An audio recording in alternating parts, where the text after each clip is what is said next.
Hi. Welcome to my channel, The Mechanizers.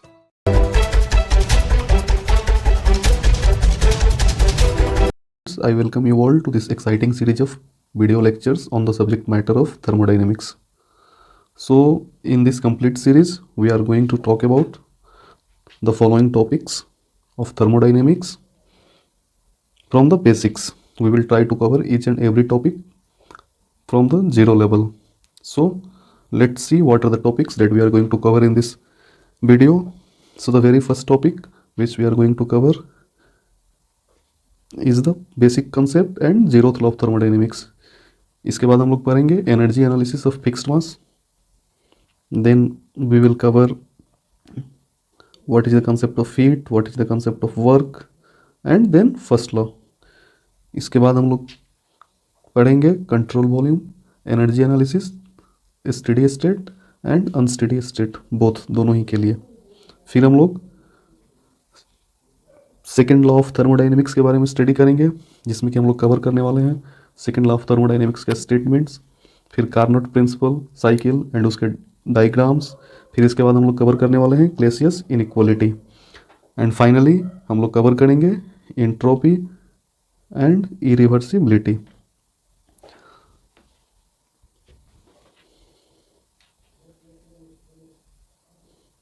Now let us start one by one. So first I am going to start the basic concepts and zeroth law of thermodynamics. So in this series we will go through the basic theoretical concepts, which is quick revision sort of, and we will also discuss some of the important points where commonly students commit mistakes. So let's begin with the first topic, which is basic concepts and zeroth law of thermodynamics. So firstly we will define what is thermodynamics. So thermodynamics is the branch of science which deals with energy transactions, and उस energy transfer का हम लोग effect देखते हैं system और surrounding पे. तो सबसे पहला चीज़ क्या होता है सिस्टम. तो it is a fixed mass or region in space where our study is focused. It is a fixed mass or region in space where our study is focused. Surrounding everything except system is surrounding, मतलब कि system को छोड़ के जो भी हमारा external चीज़ होगा वो सब सराउंडिंग होगा. एवरीथिंग एक्सेप्ट द सिस्टम, या फिर हम बोल सकते हैं everything external to the system is surrounding.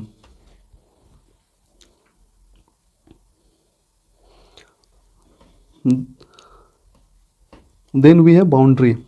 What is boundary? Real और imaginary surface which separates system from surrounding is called boundary.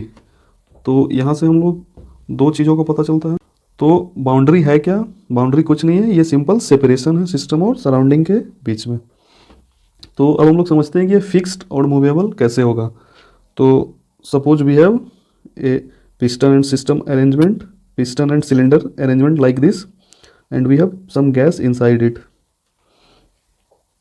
So here this gas is our area of interest, and this is boundary because it is separating system and surrounding. Everything external like this everything external to the system is surrounding. तो यहाँ पे हम लोग को clearly पता है कि जो हमारा पिस्टन सिलेंडर अरेंजमेंट होता है उसमें जो बाउंड्री होता है वो मूवेबल होता है. तो यहाँ से हम लोग को एक चीज़ पता चल गया कि बाउंड्री कैन बी रियल और इमेजिनरी, और बाउंड्री कैन बी फिक्स्ड और मूवेबल. तो ये पॉइंट्स को हम लोग माइंड में रखेंगे. Now before discussing the types of the system, I want to say that this series of videos on thermodynamics, in this all video we will cover important theoretical concepts. Questions we will practice in some another series of videos. So you have to listen carefully and take down whatever that is important for you and your examination. Okay, so next we will discuss types of system. When we are discussing the system, इसको हम लोग कितने types में divide कर सकते हैं. तो close system, open system, isolated system. If the system is close system, energy transaction in terms of heat and work is possible, but mass transfer is not possible. Example, piston cylinder arrangement without valves, like closed bottle in which water is there, but बोतल से पानी तो बाहर नहीं निकल सकता है, लेकिन पानी ठंडा हो सकता है. नाउ ओपन सिस्टम, जिसमें एनर्जी ट्रांसफर भी होगा, मास ट्रांसफर भी होगा. एग्जाम्पल क्या होंगे? Piston cylinder arrangement with valves, then we have compressor, we have turbine, we have nozzles. Now isolated system, in isolated system no energy transfer, no mass transfer is possible. Isolated system का example क्या होगा?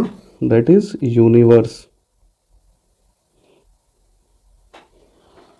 Universe means everything that can exist, सब कुछ जो exist कर सकता है. तो उसके बाहर तो कुछ नहीं है, तो उसके बाहर कोई ट्रांजेक्शन पॉसिबल नहीं है. एक और एग्जांपल क्या होगा? एक और एग्जांपल होगा परफेक्टली इंसुलेटेड थर्मस बॉटल, जिसके अंदर कॉफ़ी हो सकता है, दूध हो सकता है, कुछ भी हो सकता है. तो वहाँ पे एनर्जी ट्रांसफ़र नहीं होगा, मास ट्रांसफ़र भी नहीं होगा.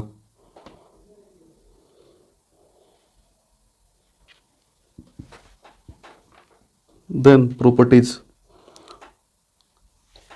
सो we are discussing the basic concepts. तो कई बार यहाँ से डायरेक्ट क्वेश्चन भी आ जाते हैं, लेकिन इसको जानना बहुत इंपॉर्टेंट है, क्योंकि हमारा जब बेस क्लियर होगा तभी हम आगे first law of thermodynamics, second law of thermodynamics समझ पाएंगे. तो प्रॉपर्टीज़ क्या होता है? सिस्टम का कोई भी क्वालिटी, कोई भी खासियत, उसको हम लोग बोलेंगे प्रॉपर्टीज़. तो अब प्रॉपर्टीज़ को मेनली हम लोग टू पार्ट्स में डिवाइड करते हैं. एक तो हो गई हमारी इंटेंसिव प्रॉपर्टी. इंटेंसिव प्रॉपर्टी क्या होती है? Means it is independent of mass under consideration. तो such type of properties which doesn't depend on how much mass we have taken are called intensive properties. Example, pressure, temperature, space, all the specific properties falls under intensive property. We have one more example of intensive property, that is viscosity, thermal conductivity.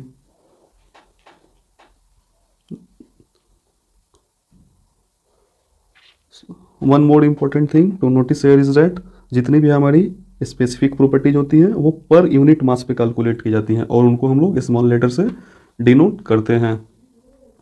इसके बाद हम लोग समझेंगे extensive properties. तो extensive properties क्या होती हैं? Extensive properties depend on mass of the system under consideration. Example, volume, energy, internal energy, enthalpy, entropy, electric charge, magnetisation. Now properties के बारे में there are certain points which we should remember and questions have been asked on it. So properties when compared with heat and work. Properties are point function or state function, but heat and work is path function. Okay. So properties can be defined at a point or any state of the system. Now properties are independent of past history. So if the pressure is now 100 Pascal or 200 Pascal, so it is simply 100 or 200 Pascal. Pressure पहले कितना था, बाद में कितना होगा, उससे हमें कोई मतलब नहीं है. तो इसीलिए बोला जाता है कि properties are independent of past history, but work and heat depends on past history. Properties are exact differential. Exact differential का मतलब होता है that when you differentiate something you can write, suppose this is energy, so integrating between 1 and 2, exact differential means final minus initial. So when we write DE, D का मतलब होता है small change. Exact differentials are written in the form of D, but heat and work are inexact differential. You cannot write DW. That is, तुम change in work नहीं लिख सकते हो या फिर define नहीं कर सकते हो. तो कैसे define कर सकते हो? तो इसको del लगा के define कर सकते हैं, like del W. और इसी चीज़ को हम लोग लिखते हैं, तो इस चीज़ को हम लोग क्या बोलेंगे? ये चेंज इन वर्क नहीं है, यह है small work. So this type of differentials are called as inexact differential. Okay, now we have approach of thermodynamics. Microscopic approach होती है और मैक्रोस्कोपिक अप्रोच होती है. तो हम लोग क्या पढ़ते हैं, हम लोग पढ़ते हैं macroscopic approach. Macroscopic approach will not consider the individual behaviour. Macroscopic approach does not consider individual behavior. Means due to the individual behavior what is the overall effect. हम लोग क्या लेते हैं, हम लोग एवरेज इफेक्ट को लेते हैं. तो कब मैक्रोस्कोपिक अप्रोच को हम लोग कंसिडर करेंगे, जब कंटिन्यूम का कंसेप्ट वैलिड हो. What is continuum concept? अगर if we can take the material to be continuously distributed, if any matter is continuously distributed, we can say there is a continuum without any void, without any gap. तो continuum को हम लोग gases में कब consider करेंगे, जब mean free path, MFP means mean free path is very less compare to system dimensions. तो जब हमारा mean free path system dimension से बहुत कम होगा तब हम लोग गैसेस में कंसिडर करेंगे कंटिन्यूम के अप्रोच को. Now microscopic approach we don't use in our thermodynamics which we are studying. तो कहाँ इस्तेमाल करते हैं इसका, इसका हम लोग इस्तेमाल करते हैं स्पेस एक्सप्लोरेशंस में. तो इसको हम लोग डिटेल में नहीं पढ़ेंगे. Then there is a theory called as rarefied gas flow theory. Rarefied means very rare, very low, जिसकी डेंसिटी बहुत कम होती है. तो ये जो हमारी रेडिफाइड गैस फ्लो थ्योरी है ये माइक्रोस्कोपिक के साथ एसोसिएटेड है. Now let us talk about the process quasi-static and non quasi-static. Quasi-static process if the process takes place infinitely slowly. इसको हम लोग क्वासी इक्विलिब्रियम प्रोसेस भी बोलते हैं. तो जब हमारा क्वासी-स्टैटिक प्रोसेस फ्रिक्शनलेस प्रोसेस होता है तो इसी को हम लोग क्या बोलते हैं, रिवर्सिबल प्रोसेस बोलते हैं. तो in quasi static process we should remember properties are uniform. Properties are not constant but properties are uniform. तो प्रॉपर्टीज क्या होती है, प्रॉपर्टीज जो है सो यूनिफॉर्म होती हैं. और ये कैसा होता है, ये इनफाइनाइटली स्लो प्रोसेस होता है. तो फिर नॉन क्वासी-स्टैटिक प्रोसेस क्या होता है, तो जो प्रोसेस क्वासी-स्टैटिक नहीं होता है उस प्रोसेस को हम नॉन क्वासी-स्टैटिक बोलते हैं. मीन्स जिनकी प्रॉपर्टीज यूनिफॉर्म नहीं है. अब हम लोग देखते हैं रिवर्सिबल एंड इरिवर्सिबल प्रोसेस. तो रिवर्सिबल इरिवर्सिबल ये सेकेंड लॉ ऑफ थर्मोडायनेमिक्स के अंडर में आता है, लेकिन यहाँ पे हम लोग इसका डेफिनेशन समझ लेते हैं. A process is said to be reversible if it can be reversed in the same direction as done previous. So suppose in this graph we move from 1 to 2, 1 to 1 to 2.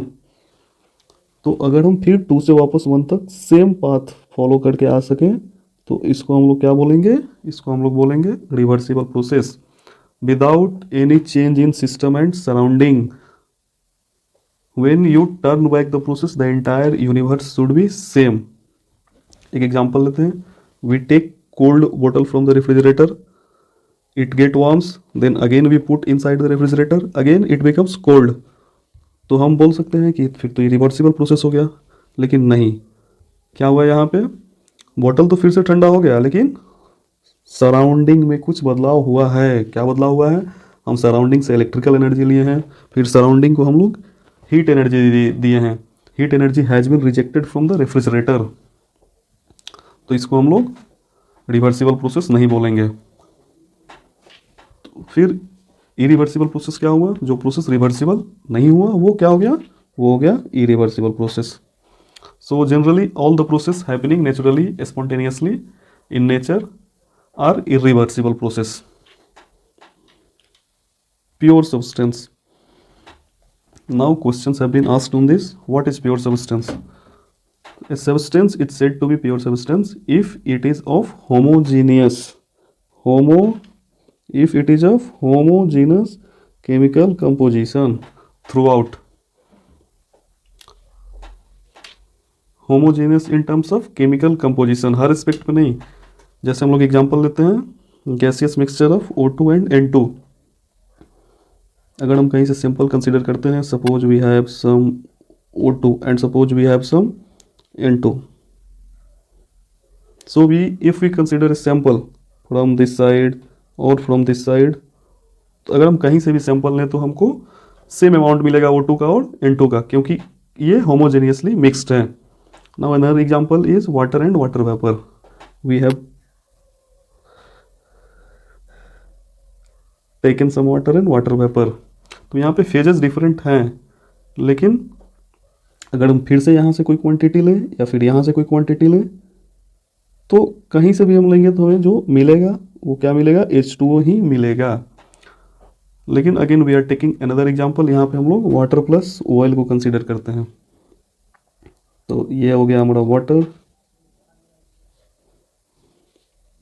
And ये हो गया हमारा oil. तो oil is less denser than water, तो it will remain separated from water. तो अगर हम यहाँ से कोई सैंपल लेते हैं तो हमें सिर्फ ऑयल ही मिलेगा, लेकिन अगर हम यहाँ से कोई सैंपल लेते हैं तो यहाँ से हमें सिर्फ वाटर ही मिलेगा. तो ऐसा क्यों होगा, क्योंकि ये दोनों केमिकली होमोजेनस नहीं हैं. तो ऐसे सबस्टांसेस को हम लोग प्योर सबस्टांस नहीं बोलेंगे. इसे हम लोग प्योर सबस्टांस बोलेंगे, इसे भी हम लोग प्योर सबस्टांस बोलेंगे. ओके, तो होप आपको ये सब कुछ समझ में आ रहा होगा. अगर कहीं भी आपको वीडियो में कुछ समझ नहीं आ रहा हो तो आप कमेंट बॉक्स में कमेंट करके हमें बताइए, हम जल्द से जल्द आपके प्रॉब्लम को सॉल्व करेंगे. तो अब हम लोग देखने वाले हैं गिब्स फेज रूल. ये काफ़ी इंपॉर्टेंट रूल है एग्जाम पॉइंट ऑफ व्यू से. यहाँ से लगभग सारे एग्जाम्स में, चाहे बोर्ड एग्जाम्स हो, चाहे मेंस एग्जाम हो, या फिर कोई भी कम्पिटिटिव एग्जाम हो, वहाँ पे हर बार एक दो क्वेश्चन आते ही आते हैं. तो ये फार्मूला क्या है, ये है P, ये फार्मूला है हमारा P plus F equals to C plus 2. Okay, तो अब हम लोग एक एक टर्म को देख लेते हैं कि ये P क्या होता है, F क्या होता है, C क्या होता है. तो P is nothing but number of phases. तो फेजेस क्या क्या हो जाएंगे हमारे, सॉलिड, लिक्विड या गैस. अगर सिर्फ सॉलिड होगा तो एक लिखेंगे, सॉलिड लिक्विड दोनों होगा तो दो लिखेंगे, गैस होगा तो तीन लिखेंगे. C is number of chemical components. ये 2 जो है ये फ्रॉम द फार्मूला से आया है. अब जो एफ है हमारा वो DOF लिखा हुआ है, इसका मतलब डिग्री ऑफ फ्रीडम. तो ये क्या होता है, ये होता है number of independent intensive properties required to fix the system. तो अब हम लोग यहाँ पर देख लेते हैं कि DOF का कुछ कुछ वैल्यू जो इंपॉर्टेंट है वो हम लोग यहाँ से रिमेंबर करेंगे. तो ट्रिपल पॉइंट पे 0 डिग्री ऑफ फ्रीडम होता है, क्रिटिकल पॉइंट पे भी 0 डिग्री ऑफ फ्रीडम होता है, saturated liquid and saturated vapour में 1 डिग्री ऑफ फ्रीडम होता है, और वेट रीजन में degree of freedom should be 2. तो इन सारे केसेस में अगर क्वेश्चन हमसे पूछा जाता है तो हम डायरेक्ट यहाँ से पुट कर देंगे. ओके, अब हम लोग डिस्कस करने वाले हैं जीरोथ लॉ ऑफ थर्मोडाइनेमिक्स. तो zeroth law of thermodynamics is if body A and B are separately in thermal equilibrium with body C. A C के साथ है थर्मल इक्विलिब्रियम में, B भी है C के साथ थर्मल इक्विलिब्रियम में, then they must be in thermal equilibrium with each other. तो ये यूज कहाँ होता है जीरोथ लॉ, तो जीरोथ लॉ यूज होता है टेम्परेचर मेजरमेंट में. तो जब हम लोग टेम्परेचर मेजरमेंट करते हैं तो thermometer is in contact of our body and mercury is in the contact of thermometer. Okay, तो जीरोथ लॉ का हम लोग यूज कर लेते हैं टेम्परेचर मेजरमेंट के लिए. तो इसी सेम चीज़ को हम लोग यहाँ पे डायग्राम से समझ लेते हैं कि है क्या. मान लीजिए हमारे पास कोई 3 बॉडीज है, एक बॉडी हमारा A है, एक बॉडी हमारा B है और एक बॉडी हमारा C है. तो अगर टेम्परेचर ऑफ जो बॉडी A है वो टेम्परेचर ऑफ C के बराबर है, और जो टेम्परेचर ऑफ बॉडी B है वो थर्मल इक्विलिब्रियम में, सॉरी टेम्परेचर नहीं, थर्मल इक्विलिब्रियम. तो जो बॉडी B है वो भी C के साथ थर्मल इक्विलिब्रियम में है. तो इसका सीधा सीधा मतलब ये हुआ जीरोथ लॉ के अनुसार कि जो बॉडी A है और B है ये आपस में थर्मल इक्विलिब्रियम में होंगे. Okay, now temperature measurement requires temperature scales. तो जो टेम्परेचर स्केल है वो एक डिग्री सेल्सियस स्केल है, एक फॉरेनहाइट स्केल है. ये दोनों ओल्डर स्केल्स हैं. अब यहाँ पे वो आइस पॉइंट लिखा हुआ है ये, और यहाँ पे स्टीम पॉइंट लिखा हुआ है. तो अगर हमें सेल्सियस और फॉरेनहाइट को आपस में रिलेट करना हो तो हम लोग कैसे कर सकते हैं, हम लोग we can say that this change that is 100 - 0 is corresponding to this change in Fahrenheit. हम लोग यहाँ पे कॉरस्पॉन्डिंग चेंज को ले रहे हैं। फिर हम लोग यहाँ पे भी इन दोनों के बीच का कॉरस्पॉन्डिंग चेंज को, रेशियोज को ले रहे हैं, तो ये सेम होना चाहिए। तो हमारा रिलेशन क्या आ जाएगा, T C minus zero and 100 minus zero, that is T C upon 100 equals to T F minus 32 upon 212 minus 32।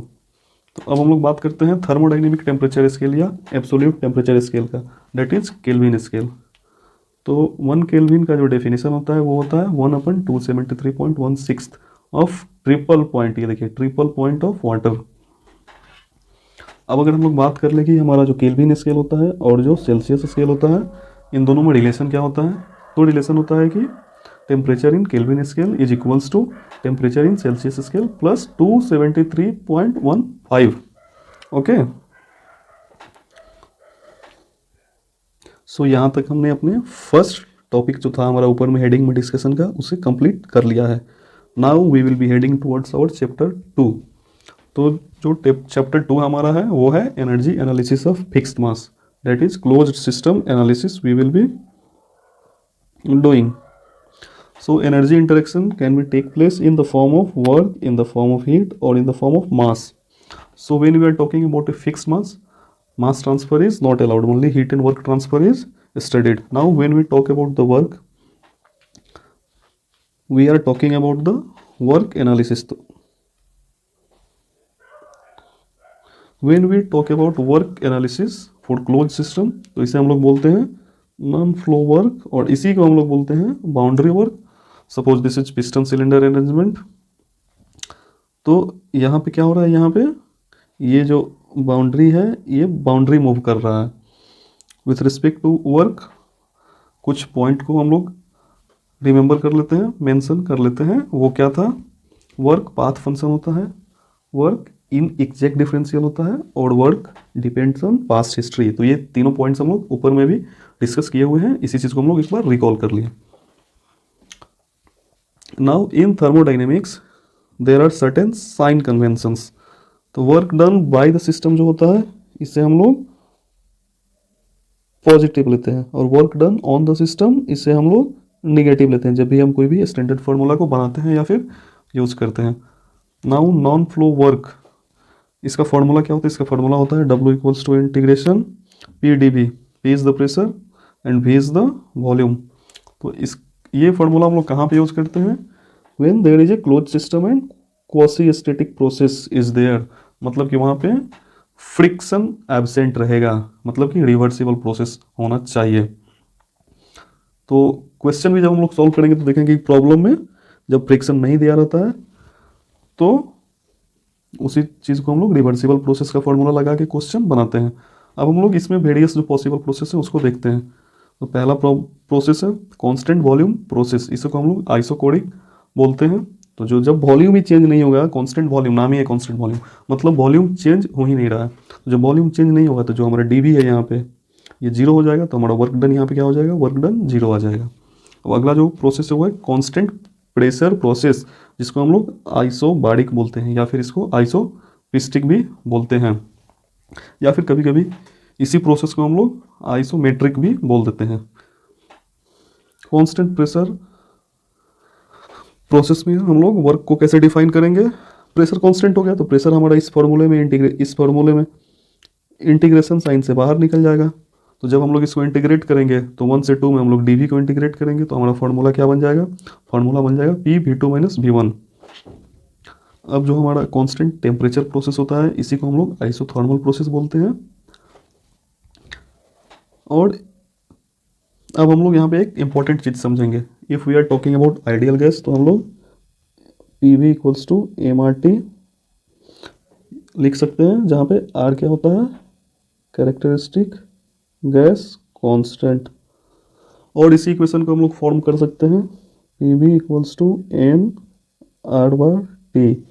R जो है वो क्या होता है, वो होता है यूनिवर्सल गैस कांस्टेंट। तो R की वैल्यू क्या होती है, R की वैल्यू हो जाती है 8.314 किलो जूल पर kilo mole kelvin. Kilo mole को ही कभी कभी केजी मोल भी हम लोग बोल देते हैं, इसी किलो मोल को कभी कभी हम लोग केजी मोल भी बोल देते हैं। Relationship between R and R bar, R is equals to R bar upon M. तो इस चीज़ को हम लोग ध्यान में रखेंगे। अब हम लोग देखने वाले हैं कि कांस्टेंट टेम्परेचर को हम लोग आइसोथर्मल प्रोसेस बोलते हैं। इसी को हम लोग हाइपरबोलिक भी बोलते हैं जब हम लोग आइडियल गैस के बारे में डिस्कस करते हैं। तो आइडियल गैस में क्या हो जाएगा, P V equals to M R T. तो यहाँ पे mass constant, R constant, T constant, तो फॉर्मूला बन जाएगा P V equals to C. तो ये हमारा रेक्टेंगुलर हाइपरबोला का इक्वेशन बन गया। जब हम इसको प्लॉट करेंगे तो ये कुछ ऐसा ग्राफ बनेगा पी वी पे। नाउ अब आइसोथर्मल प्रोसेस में हम लोग वर्क को कैसे डिफाइन कर सकते हैं। तो वर्क को हम लोग लिख सकते हैं P V log of final volume upon initial volume. अब इसी को हम लोग फिर लिख सकते हैं P V L N P one by P two. इसको हम लोग टर्म्स ऑफ प्रेशर में लिख रहे हैं। तो यहाँ से हम लोग को एक चीज़ क्लियरली पता चलता है कि ये जो हमारा पी वी है इसको हम लोग रिप्लेस कर सकते हैं एम आर टी या फिर एन आर टी। ये कहाँ से आया हमारा M R T N R T, ये हमको यहाँ से मिला जहाँ हम लोग पहले भी डिस्कस किए हुए थे, यहाँ से। तो चलिए एक बार हम लोग डायग्राम देख लेते हैं कांस्टेंट प्रेशर के लिए भी। तो जब कांस्टेंट प्रेशर का जो डायग्राम होगा वो कुछ ऐसा होगा, क्योंकि यहाँ पे प्रेशर कांस्टेंट है। हम लोग आइसोकोरिक प्रोसेस के लिए भी जब डायग्राम बनाएंगे तो यहाँ पे वॉल्यूम कांस्टेंट रहेगा, प्रेशर अगर डिक्रीज करेगा तो ये इंक्रीज करेगा। तब जो हमारा नेक्स्ट प्रोसेस है वो है एडियाबेटिक प्रोसेस। तो देखिए डायाबेटिक का मतलब होता है कि heat transfer can take place, लेकिन यहाँ पे एयर लग गया, मतलब एडियाबेटिक का मतलब होता है heat transfer can not take place. तो एडियाबेटिक प्रोसेस में जो हमारा इक्वेशन होता है वो टेम्परेचर, प्रेशर, वॉल्यूम तीनों के बीच में रिलेशन होता है। इस देखिए यहाँ पे हम लोग इस फॉर्मूला में लिखे हुए हैं। तो हम लोग टेम्परेचर के फॉर्म में भी, प्रेशर के फॉर्म में भी और वॉल्यूम के फॉर्म में भी इक्वेशन है ऑलरेडी। तो इन तीनों को मिला करके जो हमारा जनरल इक्वेशन बनता है वो होता है ये P V raise to the power gamma equals to C. तो ये हमारा फार्मूला कहाँ कहाँ वैलिड होगा, कहाँ कहाँ हम लगा सकते हैं इसको, जब हमारा प्रोसेस एडियाबेटिक होगा, रिवर्सिबल होगा, और मोस्ट इंपॉर्टेंट जब आइडियल गैस दिया हो क्वेश्चन में, तब हम इन तीनों में से किसी भी फॉर्म को यूज करके क्वेश्चन को सॉल्व कर सकते हैं। तो ये हमारा काफ़ी इंपॉर्टेंट फार्मूला है, तो इसको हम लोग मार्क कर लेंगे यहाँ पे 2। और एक फार्मूला और हम लोग यहाँ पे डिस्कस किए हुए थे, ये फर्स्ट, ये दोनों हमारा काफ़ी इंपॉर्टेंट फार्मूला है, इसे हम लोग अच्छे से समझ लेंगे और याद कर लेंगे। तो अब एडियाबेटिक प्रोसेस में हम लोग वर्क को कैसे डिफाइन कर सकते हैं।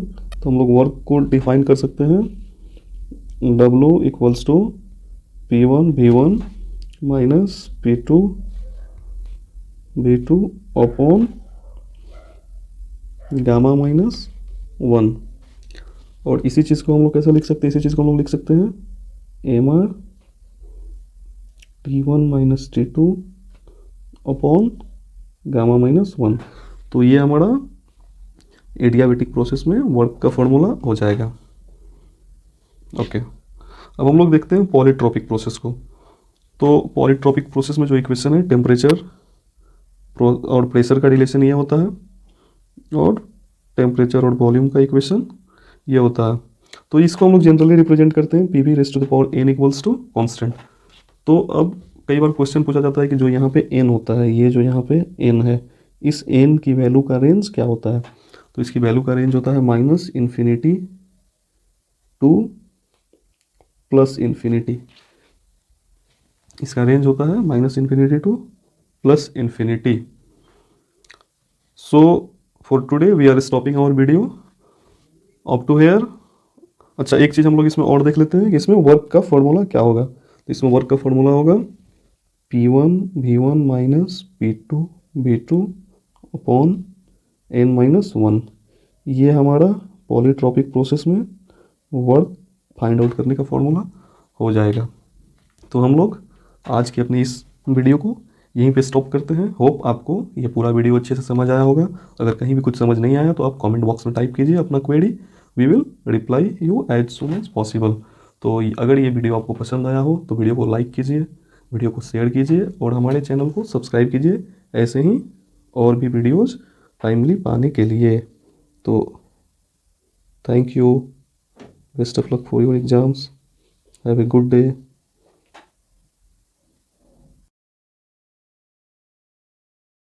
Thank you for watching. Do like, share and subscribe the channel.